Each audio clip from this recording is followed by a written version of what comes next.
Happy birthday to you.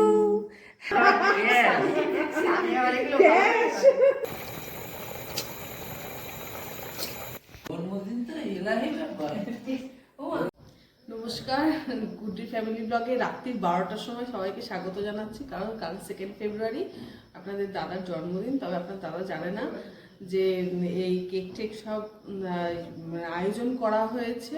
চলুন আপনার দাদা শুয়ে পড়ে, চলুন গিয়ে ডাকিয়ে পারেন।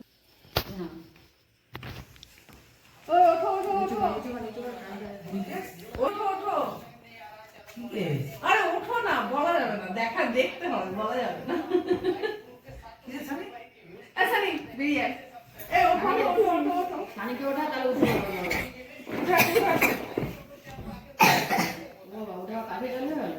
আরে বাবাকে নিয়ে নাও।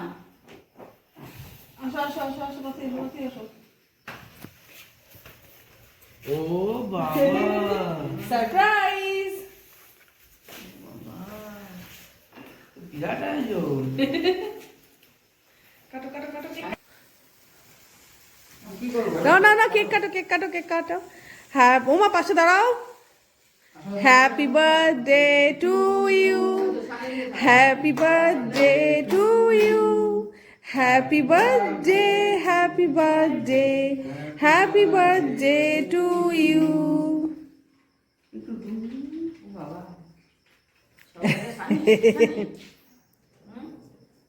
বলতে হবে না বাবা, তুমি আগে খেয়ে নাও, থাক আজকে আমি খাবো না।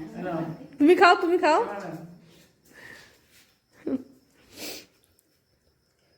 এসে নি তোকে দিলে তুই খেয়ে নিলি। বাকিটা আমি খেয়ে নিই নাকি?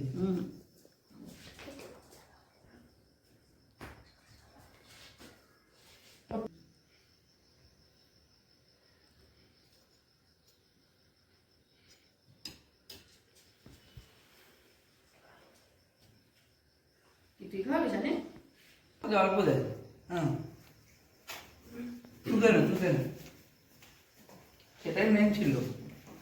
মা সব রেডি করে দিয়েছি, আশীর্বাদটা করে নাও। হ্যাঁ দিচ্ছি। এসে নি বাচ্চাদের মতো অনুষ্ঠান করছো। এসে নি রাত্রিবেলা কেক কাটা। তোর তো মুখটাই উঠছে না। তুমি নতুন বউর মতো দিয়ে দিয়েছো। আশীর্বাদ পর্ব তো মা যতদিন আছে ততদিন তো আশীর্বাদ পর্ব থাকবে। হাসনি? দাঁতে ব্যথা। ভালো মতো তো ভালো দাঁতে খেলি। ব্যথা। ভালো মতো ভালো খেলি, তাও তো আওয়াজ বেরোচ্ছে।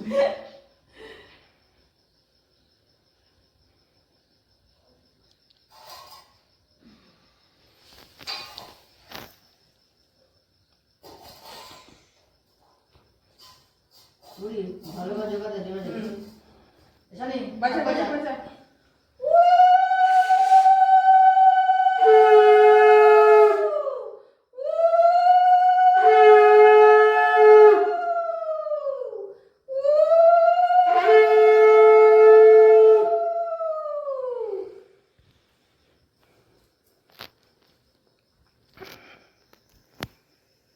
এসে নি তুই কি হ্যাপি হয়ে নি?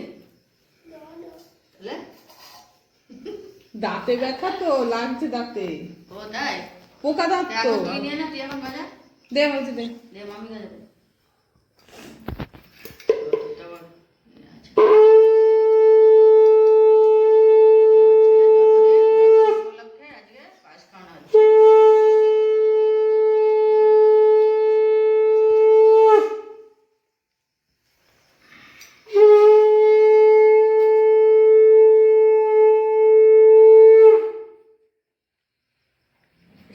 কি মনে ভাবিস?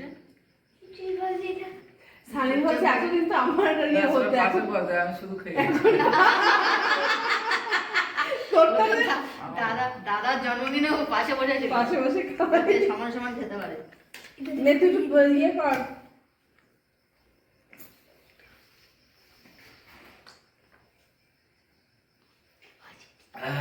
ভালোই হলো।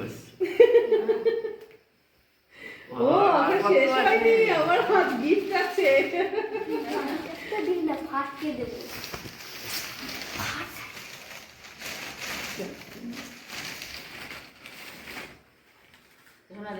ছবিটা ইয়ে করে ওঠে।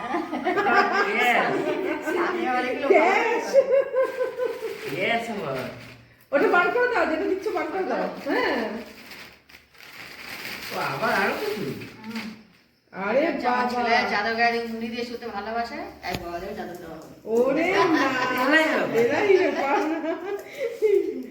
এখানে তোর ডিউটি একটু গুছিয়ে রাখ। আরে জারি আবার জারি এসে কিছু গেছে। বললো। ও বাবা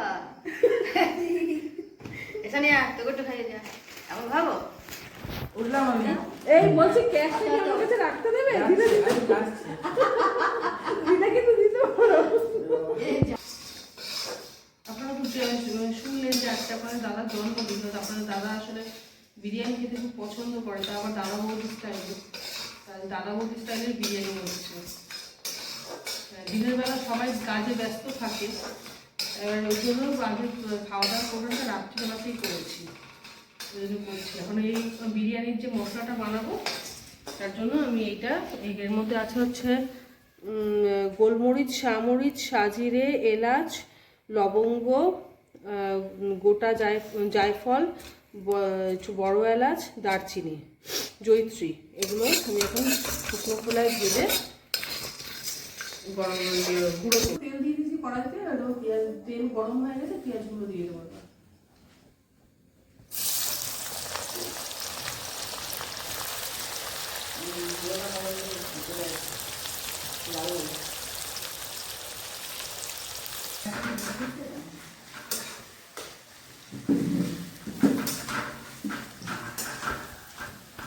তুই তো খাবি না তো আজকে বিরিয়ানি, তো খাবি না আজকে। সেখানে 750 গ্রাম মতন বাসমতি চাল নিয়ে নিয়েছি, এবার এটাকে জল দিয়ে ভিজিয়ে রাখবো। আচ্ছা, বেরেস্তাটা হয়ে গেছে ভাজা, আমি এর মধ্যে জল দিয়ে দেবো।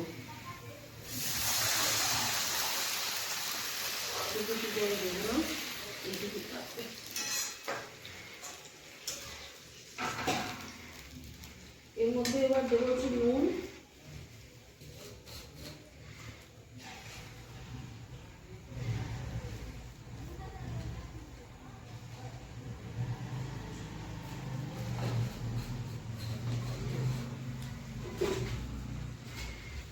হচ্ছে বেশি করে কাশ্মীরি মির্চ, কারণ আমি এর মধ্যে কোনো ফুড কালার ইউজ করবো না, আমি কাশ্মীরি মির্চটা দিয়ে আমি কালারটা করবো।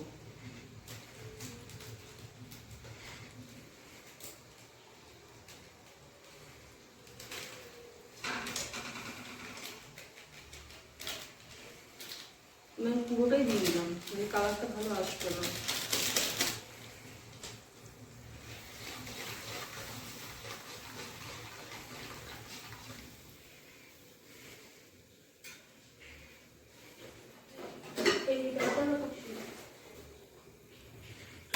দিয়ে দেবো হচ্ছে আলুগুলো, আর এই যে সাইজের আলু আছে খুব বেশি টাইম লাগবে না সেদ্ধ হতে।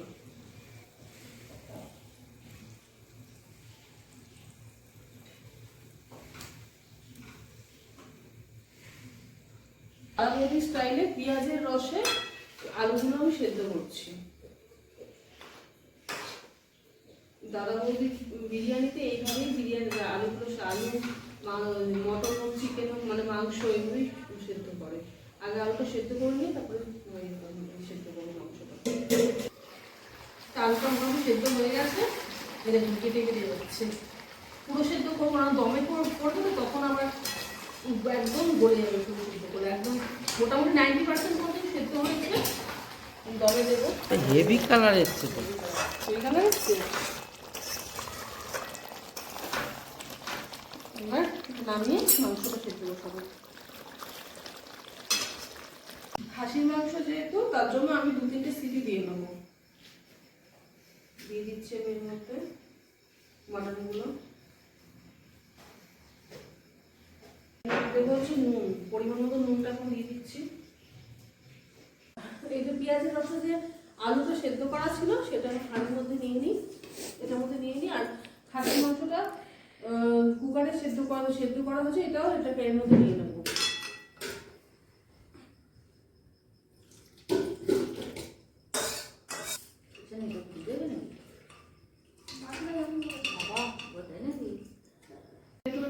উনুনে বসিয়ে নিই, একটু নাড়াচাড়া করবো। এবার আদা রসুনের জলটা আছে সেটা আমি এর মধ্যে দিয়ে দিচ্ছি। এর বাটাটা দেবো না, আমি শুধু জলটা দেবো।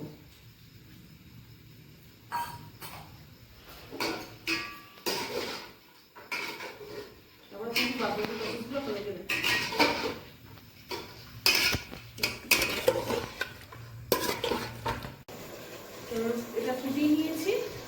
এবার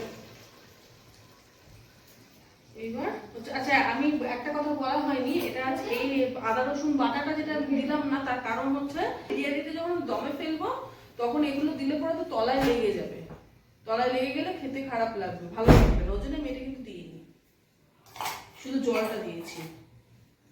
এবার আমি এই যে কেওড়ার জল, কিন্তু জলটা একটু বানিয়ে নেবো আমি, তারপর ভাতটা 70% করে নেবো। অল্প একটু জল দিলাম। আচ্ছা, এটা দেবো হচ্ছে, এটা হচ্ছে কেওড়া জল, এটা দেবো হচ্ছে 2 ঢাকনা।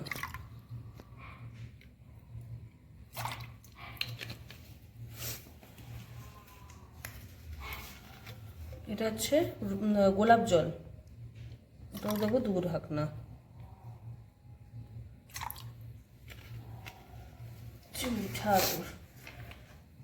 আচ্ছা, আমাদের বাড়িতে কেউ বেশি গন্ধ কেউ মানে পছন্দ করে না, তাই আমি একদম অল্প একটুই দেবো।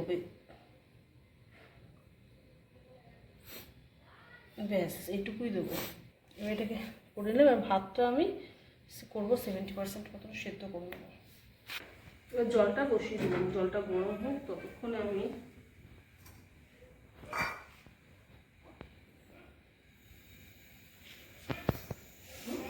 এর মধ্যে একটু নুনটা এর মধ্যে দিয়ে একটু গরম হওয়ার জন্য নুন দেবো এর উপরে।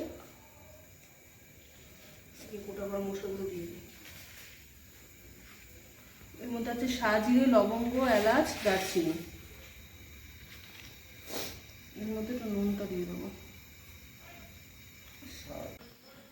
আচ্ছা, এটা আমি এর মধ্যে জলের মধ্যে তো দিয়ে দিলাম। এটা ফুটে সব জল ফুটে যাবে, তবে চালটা দেবো। এর মধ্যে দেবো একটু অল্প একটু রিফাইন তেল।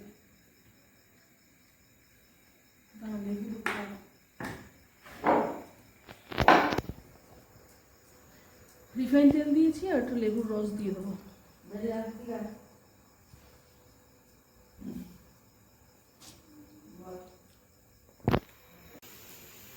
জলটা ফুটে গেছে, চালটা দিয়ে দেবো।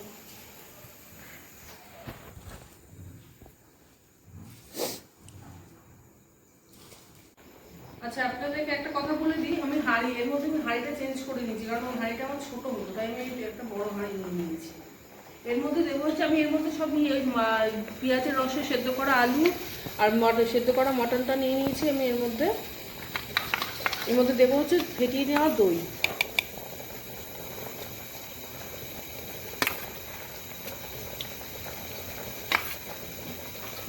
দুধটা দিয়ে দেবো।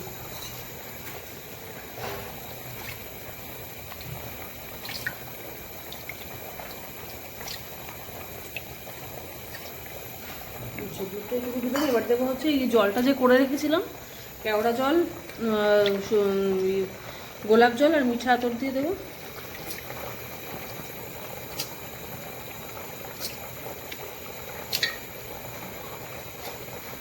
দেবো হচ্ছে লেবু, দেবো লেবু, পাতি লেবু।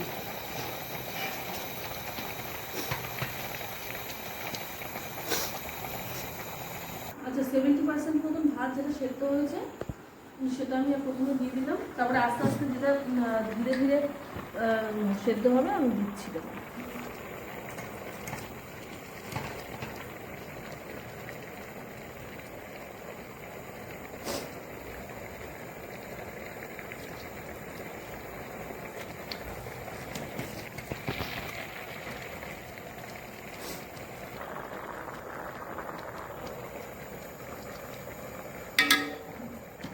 আচ্ছা, এই চালটা যেটা আমি করলাম, যেটা হচ্ছে কম সেদ্ধ যেটা ছিল সেটাকে আমি নিচে দিলাম, আর একটু বেশি সেদ্ধ যেটা, আর একটু সেদ্ধ যেটা হচ্ছে সেটা আমি উপরে দেবো, দিয়ে এটা দিয়ে তারপরে দমে বসাবো।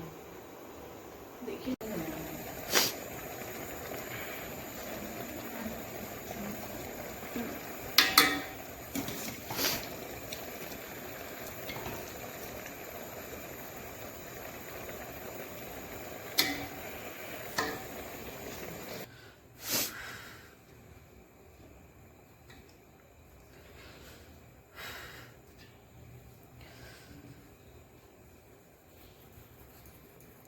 আটাটা দিয়ে দিই।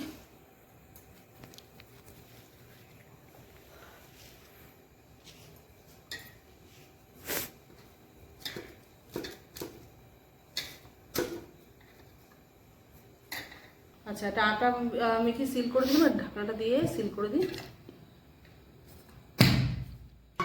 এবার প্রথমে 10 মিনিট আমি একটু জোরে জাল দেবো। আচ্ছা, 10 মিনিট মতন বলেছিলাম যে বাড়িয়ে রাখবো, তারপর কমিয়ে দেবো। এবার একটু কমিয়ে দেবো। আচ্ছা, এই কমিয়ে দিলাম, এই কমিয়ে রাখবো 10 মিনিট একটু কমিয়ে রেখে রাখবো। তো এটা হয়ে গেছে, গন্ধ তো দারুণ বেরিয়েছে। আমি গ্যাসটা অফ করে দিই, দিয়ে আমি খুলবো এবার।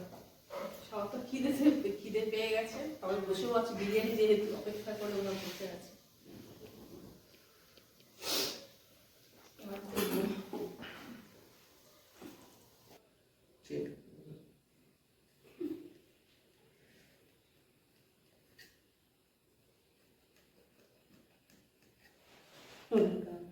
শক্ত হয়ে রয়েছে পুরো।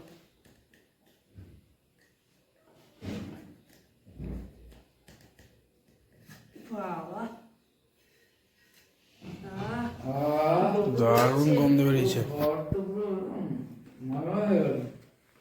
সামনে দেখা যাচ্ছে না, বিরাট গন্ধ। এবার ঘিটা দেবো।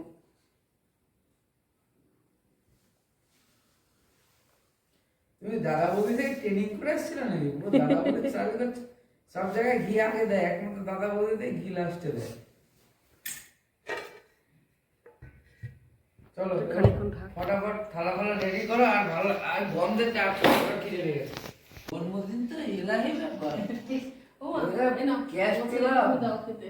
আবার একটা চা দিল। তোমাকে আমি বললাম যে ক্যাশটা আমাকে তো দাও, তোমার সুরক্ষিত চা দিল, থাকবে। আবার এখন বিরিয়ানি এলাহি ব্যাপার সব। না, স্যালাড নাও। বাহ, ও সানিকে দিয়ে দিই। দেখ তোর জন্মদিনে এত কিছু হয়, না, খাও। বিশাল ব্যাপার। আর এটা ক্যামেরাম্যানে। বিরিয়ানি গুছিয়ে পুরো গন্ধ তো যা বেরিয়েছে মার। আরে ডানা দিয়ে চল এটা দেখ দাদা বৌদি স্টাইল বললো নাও, মা। ফাটাফটি। আপনারা হয়তো ভাবছেন আমি এমনি বলছি, ওসে না গেলে বলা যাবে না। দিবস হয়েছে, দাদা বৌদি স্টাইল বললো, অরিজিনালি ওরকমই হয়েছে। আপনারা এইভাবে বানিয়ে খাবেন একদিন, মানে যেভাবে লেয়ারে করে সেভাবে করবেন না, যেরকম করলাম সেরকমই করবেন, দেখবেন খুব ভালো এটা লাগবে professional খেতে। নাকি? লেয়ারে ওটা তো বাড়িতে হয়, বা লেয়ারে বাড়িতে লেয়ার হয়। করা মানে ওটা তো বাড়ির লোক। ওটা বাড়ির বিরিয়ানি। প্রফেশনাল লেয়ার হয় না। অ্যাকচুয়ালি প্রফেশনালি বিরিয়ানিতে লেয়ার হয় না, এইভাবে পেঁয়াজের রসে করে। আপনারা করে দেখবেন, খুব ভালো লাগে খেতে। কেমন লাগলো এটা বিরিয়ানি বানানোটা আপনাকে অবশ্যই কমেন্ট করে জানাবেন, লাইক করবেন, সাবস্ক্রাইব করবেন, এবং সাবস্ক্রাইব করে পাশে থাকা বেল আইকনটা টিপে দেবেন। আপনারা ভালো থাকবেন, সুস্থ থাকবেন, সাবধানে থাকবেন। দেখা হচ্ছে পরের দিন।